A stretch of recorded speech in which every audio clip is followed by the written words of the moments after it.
A construction worker gave up everything and walked 300 miles to Washington. He carried an old backpack on his shoulders, and in his pocket, a crumpled photograph. What happened when he arrived changed the life of an entire family. An extraordinary event linked to the Virgin Mary that began with a promise no one believed could be fulfilled. But before we continue, leave a comment saying where you are watching from and what time it is there right now. I would love to see how far these stories connected to the Virgin Mary are reaching. Do you know that kind of man who wakes up before the sun rises? The one who leaves home while it's still dark and only comes back when it's dark again? Robert was that man. 48 years old, rough hands, sunburned skin, a construction worker in Pennsylvania. Do you know what Robert did for a living? He built things, big things, bridges that crossed rivers, skyscrapers that pierced the clouds, massive buildings that make you dizzy when you look up from below. And you know what else? Robert also built churches.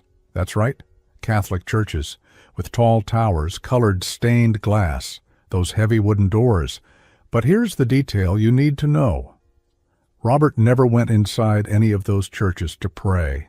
Not once. He stacked brick upon brick, raised walls, installed the wooden pews where people would kneel. But when the project was finished and the priest blessed the place, Robert was already at another construction site. Church is work, he used to say. Faith is for people who have time. And Robert didn't have time. He had bills to pay. He had a small house in a modest neighborhood. He had a wife named Martha. And he had a son. His son's name was Michael. He was 17 years old. Michael was different from his father. Where Robert was quiet, Michael talked nonstop. Where Robert was serious, Michael was always smiling. Where Robert doubted everything, Michael believed in everything, especially in God. That irritated Robert sometimes. "Dad, come to church with me on Sunday," Michael asked almost every week. "I need to rest." "Next week I'll go," Robert replied. Next week never came. Martha, the wife, stood between the two. She also had faith, not the kind that goes to church every Sunday, but the kind that whispers a prayer before sleeping. The kind that keeps a rosary tucked away in the bedside drawer. That was how the family lived, in a routine that felt like it would last forever. Robert woke up at 4 a.m, drank black coffee, grabbed the lunchbox Martha had prepared, left for work. He came back at 7 p.m, took a shower, ate dinner in silence, watched a little television, slept. The next day, everything all over again. You know when life feels like a train running on tracks? Always on the same path, always at the same speed. That's how it was. Until the day the train derailed. It started with something small. Michael was playing basketball with his friends on a Saturday afternoon. Nothing special. Just a teenage thing. Then he felt dizzy. He didn't think much of it. Drank some water. Kept playing. The following week, the dizziness came back. This time at school. Michael was in math class when the room started spinning. He had to put his head down on the desk. "Are you okay?" the teacher asked. "I'm fine. It was just dizziness," Michael replied. But it wasn't just dizziness. The episodes kept coming. Once a week, twice, 3 times. Then, every day, Martha started to worry. "Robert, we need to take Michael to a doctor," she said one night after dinner. "It's probably low blood pressure. Teenagers don't eat properly," Robert replied. "It's not low blood pressure. I feel like something is wrong," Martha insisted. Robert looked at his wife. He knew that look. It was the look of a worried mother, the look that doesn't rest until it gets answers. "All right, schedule an appointment," he said. Martha did. The doctor examined Michael, asked questions, ordered tests, told them to come back in a week. 1 week later, the phone rang. It was the doctor's office, asking the family to come in, all 3 of them together. Have you ever received a call like that? The kind where you already know it's not good news? Robert felt his stomach drop, but he didn't say anything. At the office, the doctor looked serious. There was a folder in front of him. He opened it slowly. "The tests showed an abnormal result," the doctor said. "We need to run more tests, More specific exams. What kind of abnormality? Robert asked. The doctor explained using complicated words, talked about cells, about numbers that were outside the normal range. Martha squeezed her son's hand. Michael stayed silent for the first time in his life. Robert felt the walls of the office closing in. In the weeks that followed, there were more tests, more doctors, more waiting, and finally, the diagnosis. Treatment is possible, but it's expensive and long, and there are no guarantees, the doctor said. Robert heard those words and felt the ground disappear beneath his feet. That night, he couldn't sleep. He lay there staring at the ceiling, thinking about how much money he had in the bank, thinking about how much he could borrow, thinking about how many extra hours he could work. The numbers didn't add up. The treatment cost more than everything Robert had built over his entire life. The following weeks were the worst of Robert's life. He started working more. He picked up extra shifts. He worked Saturdays. He worked Sundays. He came home so exhausted he could barely stay on his feet. But the money wasn't enough. The health insurance covered part of it, only part of it. The rest went on the family's bill. Robert sold the car. He started taking the bus to work. He sold the tools he had at home. He sold the watch his father had left him as an inheritance. It still wasn't enough. Meanwhile, Michael was getting worse. The dizziness turned into headaches. The headaches turned into weakness. The weakness turned into a tiredness that wouldn't go away, even after sleeping 12 hours. Michael stopped playing basketball. He stopped going out with his friends. He stopped going to school. He stayed at home, lying on the couch, eyes closed. Can you imagine it? A 17-year-old boy full of life who suddenly looks like he's 80? Robert couldn't look at his son without feeling a pain in his chest. One night, after Michael fell asleep, Martha pulled Robert into the bedroom. "We need to talk," she said. Robert sat down on the bed. He was so tired his bones ached. "I know you don't believe in these things," Martha began, "but I want to make a promise." "What kind of promise?" Robert asked. "A promise to the Virgin Mary," Martha replied. Robert closed his eyes, took a deep breath. "Martha, please, don't start this now." "Listen to me," she asked. "My grandmother made a promise when my father was a child. He was very sick. She promised she would go to a sanctuary on her knees if he got better. And he got better." "That was a coincidence," Robert said. "Maybe, but what if it wasn't?" Martha asked. Robert didn't answer. "We've already tried everything," Martha went on. "Doctors, treatments. We sold almost everything we had. What does it cost to try one more thing?" "It costs believing in a lie," Robert replied. "It costs having hope in something that doesn't exist." Martha fell silent for a moment. Then she spoke softly. "I want us to go to Washington, to the sanctuary there, on foot, just the two of us, together." Robert thought he had heard wrong. "On foot? Martha, that's almost 300 miles. "I know," she said. "That's madness. We don't have time for that. We need to work. We need money. And who's going to take care of Michael?" Martha lowered her eyes. "We could ask my sister to stay with him. It would only be about 2 weeks." Robert got up from the bed, walked over to the window, looked out at the dark street outside. "You want us to quit our jobs, leave our sick child with your sister, and start walking 300 miles because of a superstition?" "I want us to do this for our son," Martha replied, "together, as husband and wife." Robert stood by the window for a long time. He didn't believe in God. He didn't believe in miracles. He didn't believe that walking 300 miles would change anything. But he looked at the bed where Martha was sitting, thought about his son sleeping in the room next door, thought about all the nights he had spent awake not knowing what to do, and for the first time in his life, Robert felt completely lost. "Let me think," he said. In the days that followed, Robert couldn't get the conversation out of his head. 300 miles on foot, he and Martha together. It was ridiculous. It was impossible. It was the craziest thing they had ever thought of doing. But something strange began to happen. That night, Robert had a dream. He was walking on a road, a long road that had no end. The sun was strong, his feet hurt, but he kept walking, and in the dream he knew exactly where he was going. Washington. Robert woke up sweating. He looked at the clock, 3 a.m. He lay there in the dark, his heart pounding. It was just a dream, he said to himself, just a dream. But the next night, the dream came back, and the night after that as well. All was the same thing, the road, the sun, his feet aching, and the certainty that he had to keep going. On the third day, something worse happened. Michael had a crisis. Robert was at work when the phone rang. It was Martha. "Come home now," she said. Her voice was shaking. Robert dropped everything and ran. When he got home, there was an ambulance at the door. Michael was being placed on a stretcher. "What happened?" Robert asked. "He collapsed," Martha said, "and he wouldn't wake up." Robert held his son's hand. At the hospital, the doctor was direct. "The situation is progressing faster than we expected. We need to start a stronger treatment, but what?" Robert asked.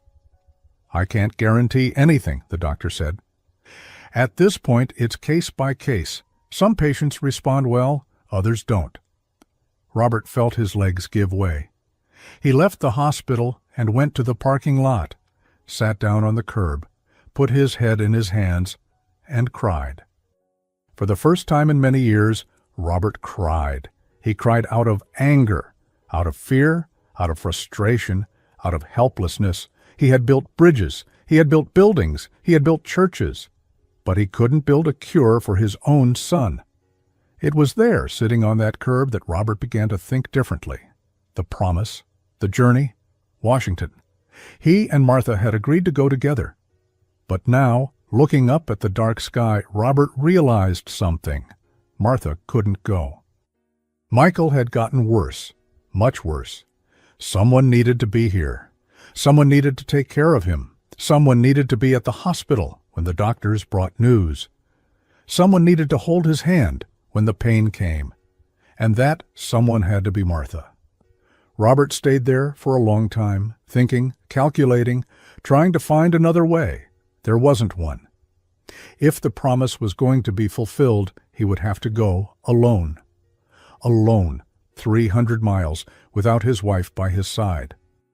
Without anyone. The idea was frightening, but it also felt right. Robert stood up from the curb, wiped his face, and made a decision. He was going to fulfill the promise. Alone. Not because he believed, but because he had nothing else left to believe in. Robert returned home that night and found Martha in the kitchen. She was sitting at the table, a mug of cold tea in front of her, her eyes red from crying. "Martha," Robert said, "we need to talk." She looked at him. "I've thought a lot," he continued, "about the promise, about Washington." Martha waited. "I'll go," Robert said, "but I'll go alone." Martha opened her mouth to protest. "Listen," Robert interrupted. "Michael got worse. You saw what happened today. He needs someone here. He needs you. We can't leave him with your sister right now, not in this condition." Martha began to cry. "But the promise was that we'd go together," she said. "I know, but sometimes plans change. You stay here, take care of our son. I'll go to Washington. I'll keep the promise for the 3 of us." Martha stayed silent for a long moment, tears streaming down her face. Then she stood up and hugged Robert so tightly she almost knocked him over. "Thank you," she whispered. "Thank you for doing this." Robert didn't say anything. He just stood there, holding his wife, wondering if he was doing the right thing or the dumbest thing of his entire life. The next day, he went into Michael's room. The boy was lying down, weak but awake. "Son, I need to tell you something," Robert said. Michael looked at his father. "I'm going to need to leave for a few days. Take care of something." "Leave where?" Michael asked. Robert hesitated.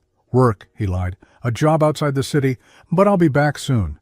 2 weeks, at most." Michael looked at his father for a moment. It seemed like he was about to ask something else. but he didn't. "Okay, Dad."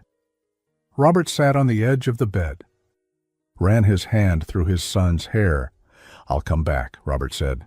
"And when I do, you'll be better. You hear me?" Michael nodded. "I hear you, Dad." Robert kept looking at his son for a moment longer. He wanted to tell the truth.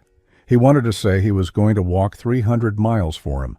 He wanted to say he was doing the craziest thing of his life because he didn't know what else to do anymore. But he didn't. Some things we keep to ourselves. Robert left the house on a Tuesday morning, 5:30 in the morning. The sun hadn't risen yet. He was carrying an old backpack. Inside it, 2 changes of clothes, something to eat, a bottle of water, a thin sleeping bag, a little money, and a photo. The photo was of Michael when he was 5 years old, smiling, holding a basketball that was bigger than his head. In his pants pocket, Robert carried something else, a rosary. Martha had given it to him the night before. "It was my grandmother's," she said, "the same one who made the promise to my father." Robert looked at the rosary, blue beads, worn down from use. "I don't know how to pray," he said. "You don't have to," Martha replied. "Just hold it and think about Michael." Robert put the rosary in his pocket. Now, standing at the front door of the house, he looked back one last time. Martha was at the window. She waved. Robert waved back and started walking. The first day was easy. Robert was used to heavy labor. Walking was nothing compared to carrying bags of cement all day long. He followed the road heading east. He passed through neighborhoods he knew, stores where he had bought supplies before, gas stations where he had filled up the tank. Little by little, the city was left behind. By the end of the first day, Robert had walked 25 miles. He was tired, but not too much. His feet hurt a little, but nothing serious. He slept on a patch of grass near a side road. He used his backpack as a pillow. He looked at the stars until he fell asleep. The second day was harder. His feet started to complain for real. Robert felt blisters forming on his heels. Every step was uncomfortable, but he kept going. On the third day, the blisters burst. Robert had to stop 3 times to change his socks. The pain was constant, but he kept going. On the 4th day, Robert reached a small gas station in the middle of nowhere. He went inside to buy water. The woman at the counter looked him up and down. "Are you okay, sir?" she asked. Robert looked at himself. He was dirty, sweaty. He looked like someone who hadn't slept properly in days. "I'm fine," he said. "Just walking." "Walking where?" the woman asked. "Washington." The woman's eyes widened. "Washington? On foot?" Robert nodded. The woman stayed silent for a moment. Then she went to the back of the station and came back with a bag. "Here," she said, "bandages, ointment, and a sandwich." Robert looked at the bag, looked at the woman. "I didn't ask for anything," he said. "I know," she replied, "but it looks like you need it." Robert felt his throat tighten. A stranger he had never seen in his life, who knew nothing about him, was standing there offering help, without asking for anything in return, without asking questions. He took the bag with both hands as if it were something precious. "You didn't have to do this," Robert said. His voice came out strained. "I know I didn't," the woman replied, "but I wanted to." Robert stood there, holding the bag, not knowing how to thank her properly. The words felt far too small. "Thank you," he managed to say. "Truly, you have no idea how much this means." The woman smiled. A simple smile from someone who does good without expecting anything. "God bless you," she said. Robert left the station with a strange tightness in his chest. Coincidence, he thought. It was just coincidence. The days blended together. Robert walked early in the morning until the sun became too strong. He rested in the shade of a tree or under some bridge. He continued again in the late afternoon until it got dark. Each day was the same and different at the same time. The same because the routine never changed. Wake up, walk, rest, walk, sleep. Different because every mile brought something new. On the 6th day, Robert passed through a town so small it had only one street. An elderly man was sitting on the porch of a house. "Hey, young man," the man called out. "Want a glass of water?" Robert accepted. His throat was dry. The man brought the water and watched Robert drink. "Where are you headed walking like this?" he asked. "Washington," Robert answered. "Washington? That's way too far." "I know." "Why are you doing this?" Robert hesitated. He didn't know how to explain. "My son is sick," he finally said. "Very sick. I promised I would walk there." "All the way to a sanctuary." The man nodded slowly. "A promise is a serious thing," he said. "It is," Robert agreed. The man went inside the house and came back with a package. "Here, it's bread my wife made this morning. There's some cheese, too." Robert tried to refuse. "No need, sir. You already gave me water." "I'm not asking if you need it," the man said. "I'm giving it to you. Take it." Robert accepted. When he left the small town, he looked back. The man was still on the porch, waving. Another coincidence, Robert thought. But he began to wonder how many coincidences a person can have before stopping calling them coincidences. On the 8th day, the weather changed. Robert saw the clouds forming early in the morning, dark, heavy clouds, the kind that don't bring anything good. He quickened his pace, tried to find somewhere to take shelter, but he was in the middle of a rural road. There was nothing, just open fields on both sides. The rain came down hard. It wasn't a light rain, it was a downpour, water falling as if someone had tipped a giant bucket from the sky. In seconds, Robert was soaked. He kept walking. He had no choice. His feet sank into the mud. The backpack weighed twice as much when wet. The wind pushed him backward, and Robert kept going. After an hour walking in the rain, he saw a light in the middle of nowhere. It was a farmhouse, old, but with the lights on. Robert went up to it, knocked on the door. A woman around 60 years old opened it. She looked him up and down. "My goodness," she said. "Come in, son. Come in, before you catch pneumonia." Robert went inside. He stood near the entrance, dripping water onto the wooden floor. "Sorry about the mess," he said. "Don't worry about that," the woman replied. "Sit there by the fireplace. I'll get a towel." She brought a towel, dry clothes, and a mug of hot soup. Robert changed clothes, drank the soup, felt his body returning to normal. "What are you doing walking in this rain?" the woman asked. Robert told the story, the sick child, the promise, the long walk. The woman listened in silence. When Robert finished, there were tears in her eyes. "My husband did something like that," she said. "Many years ago, when our daughter was born with a heart condition. He walked 90 miles to a sanctuary." Robert looked at her. "And did it work?" he asked. The woman smiled. "Our daughter is 40 years old today. 3 children. Heart working perfectly." Robert didn't know what to say.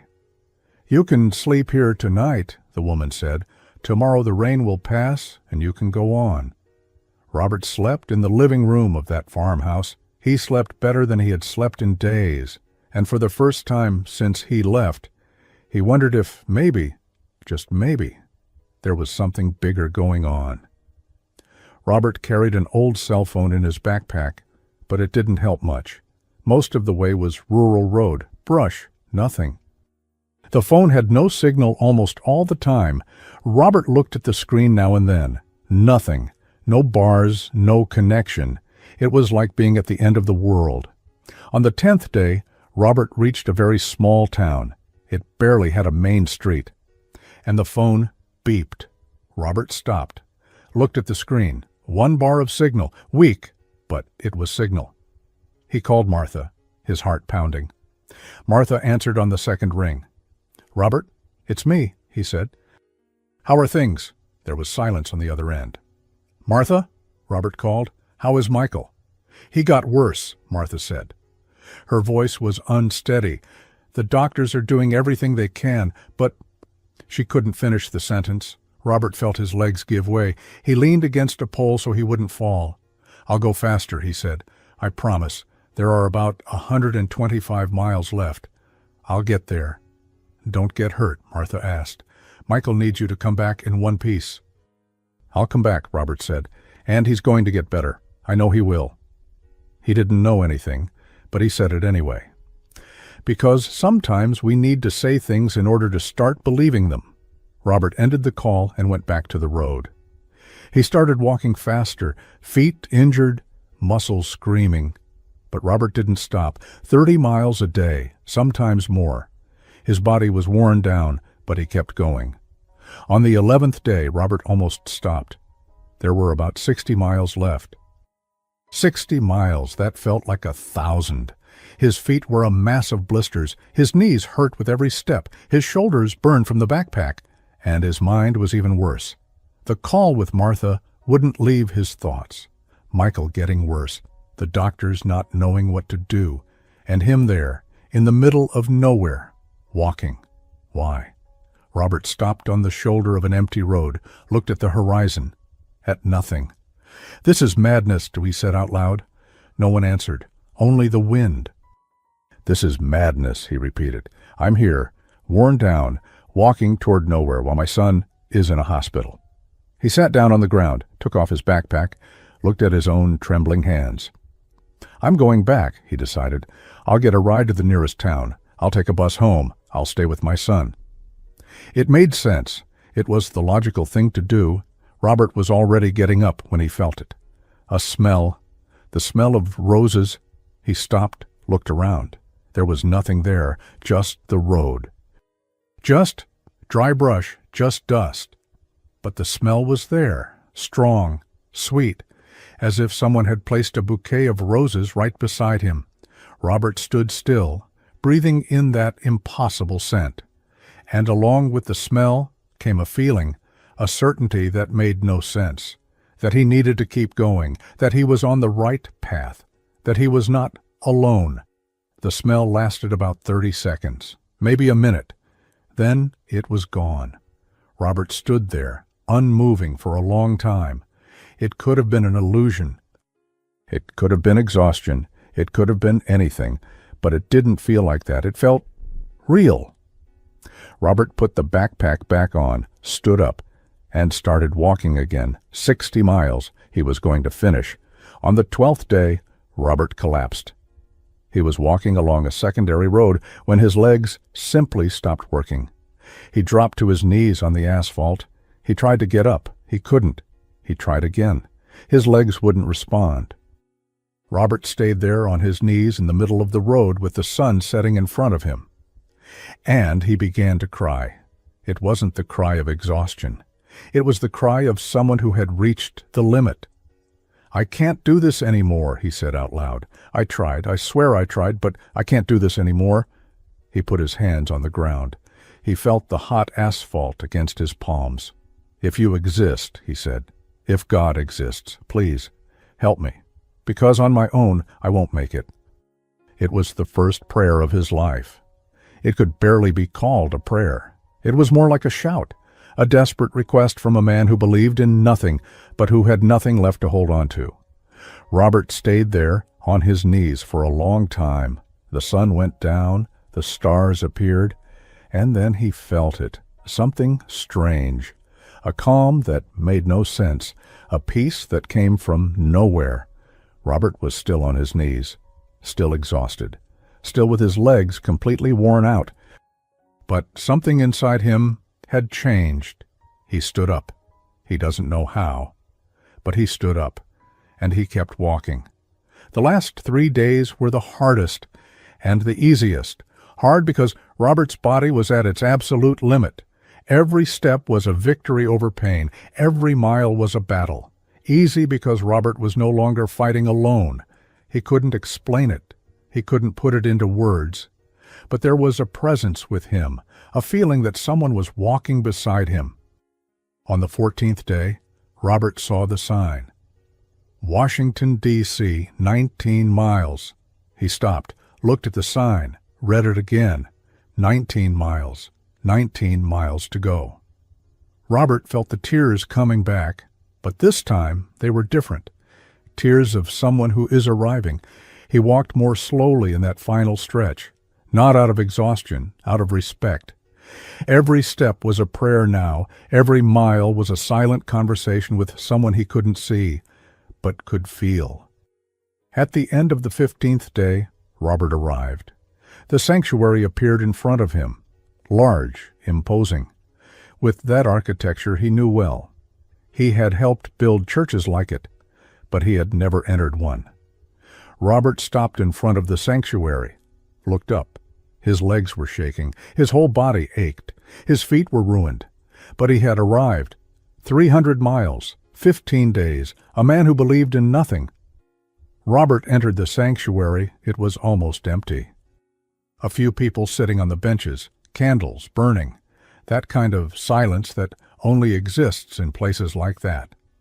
Robert walked to the front, toward the statue of Mary. He stood there looking at the image. He didn't know what to do. He didn't know what to say. So he did the only thing he could think of. He knelt.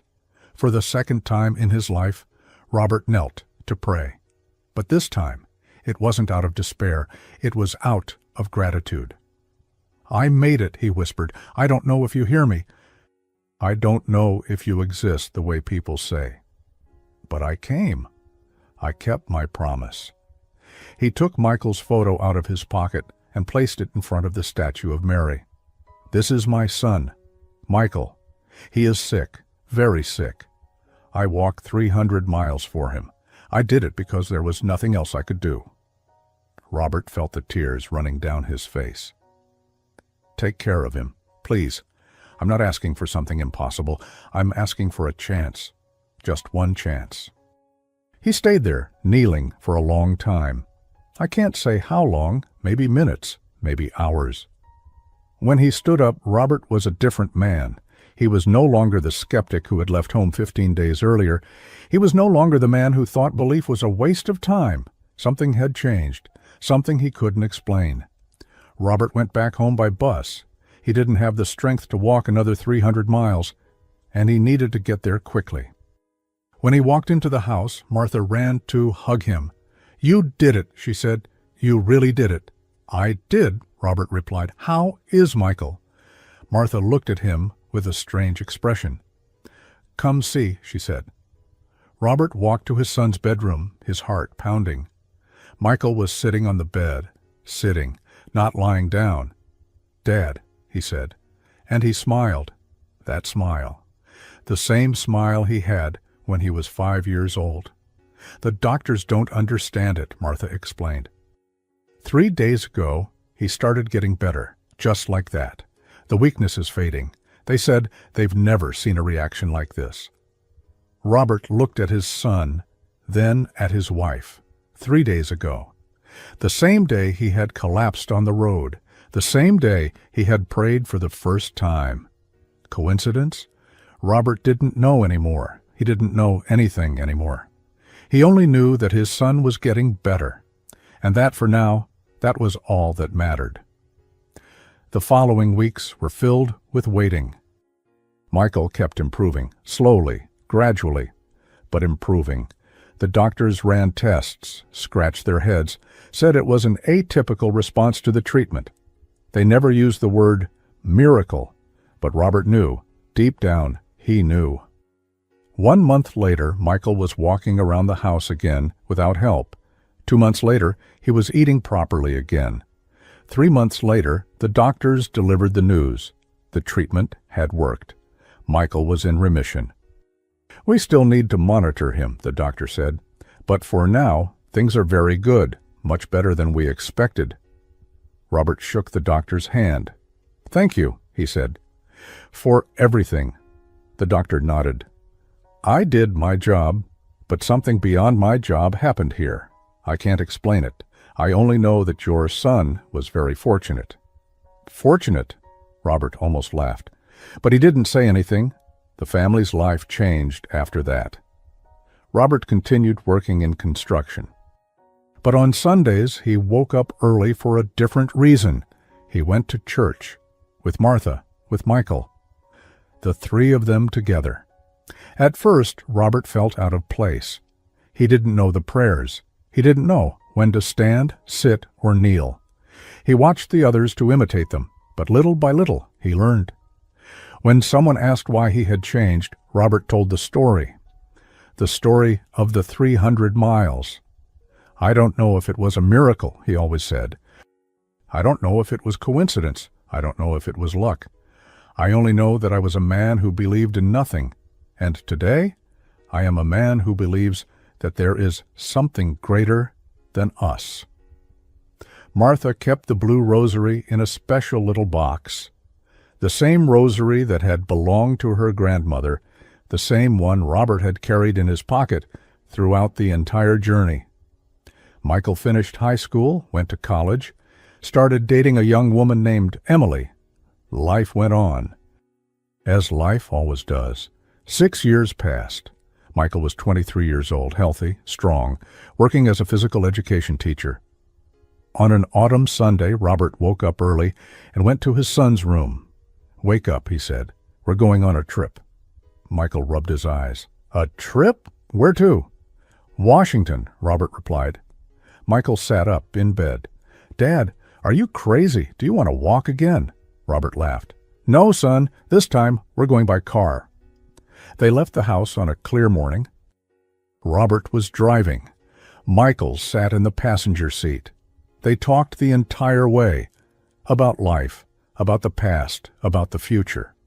At some point, Michael asked, "Dad, do you really think it was something extraordinary, that time?" Robert stayed quiet for a moment. "I don't know what it was," he finally said. "I know I was a lost man. I know I didn't believe in anything back then. I know I walked 300 miles without knowing if it would make any difference." He looked at his son.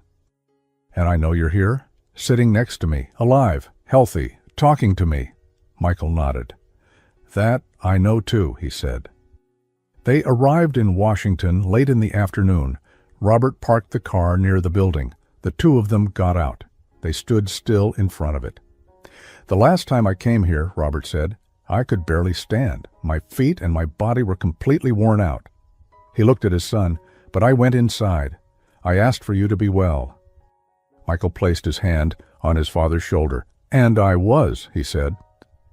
They went inside together. They walked to the front, toward the figure of Mary. Robert knelt down. This time, it wasn't difficult. Michael knelt beside him. They stayed there in silence for a long time. They didn't need words. Some things are too large for words. When they left the place, the sun was setting. The sky was orange and pink. Robert stopped on the steps, looked back one last time. "Thank you," he whispered. He didn't know if anyone had heard, but he felt that someone had. Do you know what I learned from this story? I learned that sometimes we need to go 300 miles to understand something simple, that we are not alone, that there are greater forces than us that we don't fully understand. That trust isn't about certainty, it's about surrender. Robert was a man who built things, but the most important thing he built in his life was the path to Washington, one step at a time. Each step a quiet request, each mile an act of release, and in the end, it wasn't only the son who was restored, it was him as well. Before finishing, I want to invite you to be part of our prayer community for the Virgin Mary, a space of faith and hope where people from all over the world come together to pray and to share the graces they have received. If you feel in your heart the desire to be part of this chain of prayer, click below and become a member of the channel today, and come pray with us. And look, if you made it this far, all the way to the end of Robert's story, do one thing for me. Write in the comments each step, because that is exactly how this miracle happened. One step at a time. I want to see how many hearts this story truly reached. And every time I read each step in the comments, I will know that one more person believes that miracles of the Virgin Mary still happen. If this story touched your heart, subscribe to the channel and activate the notification bell. Write in the comments about a miracle you have already witnessed or experienced, and share this video with someone who needs renewed hope today. May the Virgin Mary continue blessing and protecting you and your family. Amen.